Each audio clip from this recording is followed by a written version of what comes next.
Cet été, oubliez les cheveux de sirène et les looks de surfeur, Kev Adams et Michael Youn n'ont jamais été aussi dégarnis. Tonton, c'est moi, c'est Zach. Zach!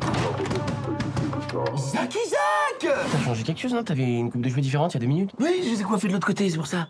Dans certains lem shows, ils incarnent deux hommes en pleine crise capillaire, prêts à tout pour retrouver leur tignasse. Une comédie décoiffante, portée par deux experts de l'autodérision. Bah ça y est, les carottes sont cuites là, frère. On dirait Philippe Catherine. Allez, France 24, let's go. Bonjour Kev Adams. Bonjour. Bonjour Michael Youn. Bonjour. J'adore France 24 en plus. Ça va, vous avez retrouvé vos cheveux, je savais pas dans quel état j'allais vous trouver, mais... Est-ce que vous nous aviez vus au Festival de Cannes? Bah oui, effectivement. Mais au Festival de Cannes, c'était un positif. Ah bon? Oui, c'était une prothèse. Ça a surpris Rachida Dati d'ailleurs. Oh oui. Plus Thierry Frémaux que Rachida Mais elle a Dati. aimé Rachida, elle était plutôt contente. Hein. Enfin, d'ailleurs, je l'appelle Rachida, mais c'est pas ma copine, mais elle Bon, tu peux l'appeler Rachida. J'ai Hein. senti qu'elle aimait. Elle était un peu circonspecte au début. Et pourquoi vous, justement, vous portiez ces magnifiques postiches sur le tapis rouge? C'est autre chose que faire une campagne d'affichage. On monte les marches en show. Là où tout le monde était au top du glamour, nous, on était au top du... La fartasse. 1980, chauve, avec des cheveux sur les côtés. L'idée, c'était juste de parler du film différemment, en fait. Je pense qu'aujourd'hui, les gens n'écoutent plus les promos des acteurs qui disent « Alors voilà, mon film sort mercredi, ça va être super, allez le Sauf voir. » sur France 24, bien sûr. Certainement. Je pense qu'aujourd'hui, les gens... Gros bisous. Vous n'en avez plus que 95 000. Vous pourriez être chauve dans 6 à 10 mois. Quoi? Les cheveux, c'est dans la tête. Mais attendez, il y a quoi dans ma tête? Vous êtes un peu léger, non? Oh, ça va pas, je te connais, mon fils. Je vais devenir chauve. Quoi? Je comprends pas. Je regarde ton père en direct. Il est pas chauve, il a tous ses cheveux. Bah, je sais pas quoi te dire, ça se trouve, c'est pas mon père. Tu réalises que c'est très grave de réfléchir à cette question? Et donc, Kev Adams, j'ai un dossier sur le film. Dites-moi si c'est vrai. Dis-toi tout. Je crois que vous n'étiez pas prêt à vous raser entièrement pour les besoins du film. En fait, je tournais un film juste après celui-ci, qui sortira prochainement.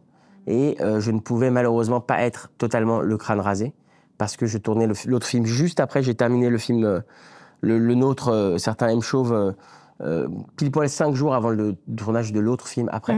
Et donc, il fallait quand même... Vous seriez rasé. Sinon, je me serais rasé avec grand plaisir. Évidemment. En tout cas, pour Michael, ça n'a pas été un problème.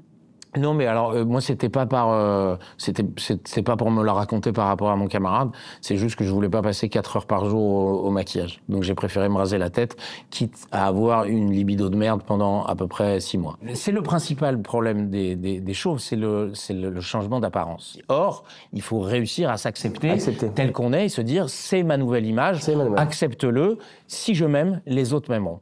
Donc, moi, je savais que j'étais chauve provisoire, puisque j'ai mes cheveux, donc je n'ai pas accepté mon apparence en chauve, je mettais des chapeaux, des casquettes. Donc, comme je ne m'aimais pas, les autres ne pouvaient pas m'aimer, libido de merde, etc., etc. Donc, vous vous êtes identifié à votre personnage? Complètement. Et vous n'avez pas pu faire cette expérience, du coup? Bah, moi, j'ai eu beaucoup de temps pour m'identifier à mon personnage, puisque 4 heures de pause de faux crâne chaque matin. Ah, ça donne le temps de bien s'identifier quand même. Par contre, je crois que du coup, votre personnage teste tous les traitements possibles et inimaginables. Tout à fait. Pour tenter de faire repousser ses cheveux. Quoi? Dans 6, t'as dit... Attendez, mais dans 6 mois, mais j'aurai toujours 30 ans! Il y a les traitements, bien sûr. Il y a notamment les piqûres de bépantène dans les fesses. Et là, je crois que vous n'avez pas fait appel à un cascadeur. C'était mes vraies fesses, tout à fait. C'est une vanne, j'ai l'impression. C'était votre véritable fessier. C'est mon véritable fessier. Qu'est-ce que vous en avez pensé? Non, en plus, c'est pas vrai. T'as eu 3 doublures fesses. Oui, qu'on n'a jamais utilisé. Une piqûre tous les 2 jours.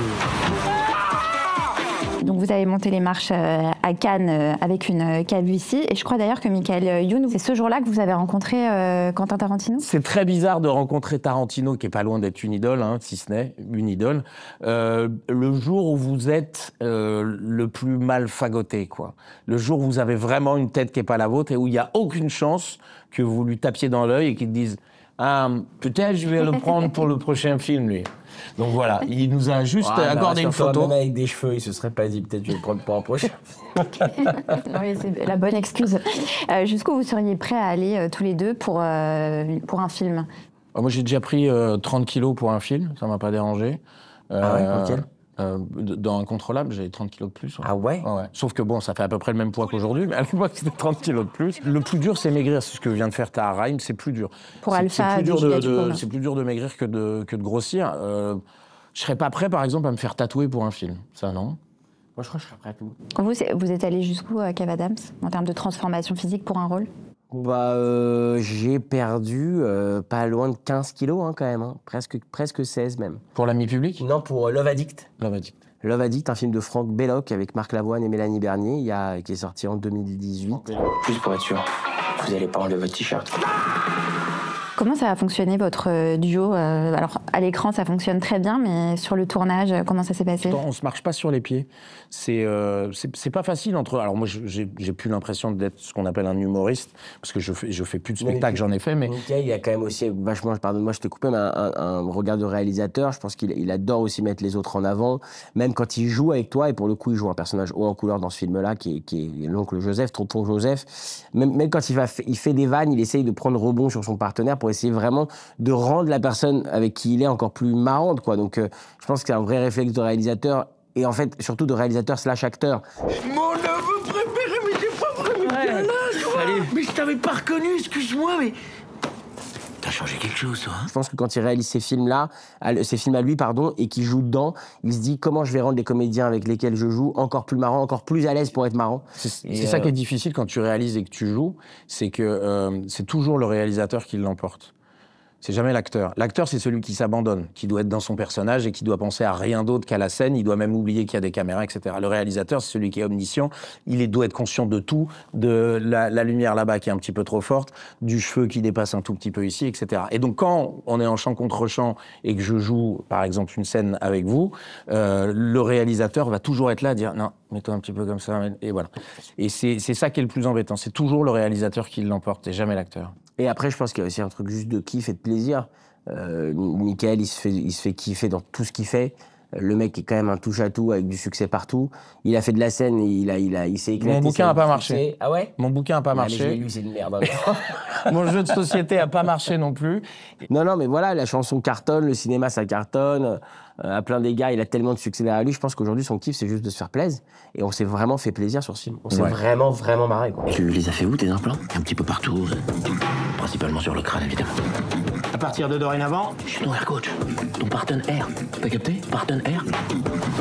Oh putain, la vache, j'ai un pancake. Kev Adams, on vous a souvent présenté comme un adolescent de l'humour. Aujourd'hui, vous avez 32 ans. Vous avez l'impression d'être entre deux générations? Non. Trop vieux pour TikTok, trop jeune pour les Césars? Mais vraiment pas, dans le sens où j'ai la chance justement d'être né avec la génération des réseaux sociaux et j'ai la chance d'avoir l'âge de la jeune génération avec l'expérience de celle d'avant. Vraiment. C'est-à-dire que j'ai 15 ans d'expérience dans ce métier, j'ai une vingtaine de films à mon actif, ce qui est ouf, et en même temps j'ai 32 piges, je peux tout faire encore. Le plus dur dans cette génération, avec les différents médias, avec justement cette espèce de folie du clic. Aujourd'hui tout le monde veut faire cliquer, donc il faut trouver le gros titre qui va faire marcher, le gros titre qui va faire cliquer. Comment on va faire en sorte que le mec va rester un petit peu sur ma page et vendre un petit peu de publicité.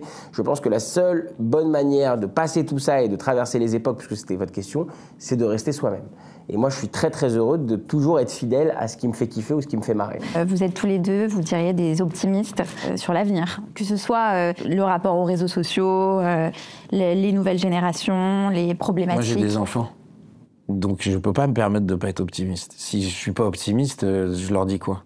Je leur dis, ça y est, c'est terminé, il n'y a plus d'espoir dans l'humanité et vous allez être l'avant-dernière génération. Et non, c'est pas possible.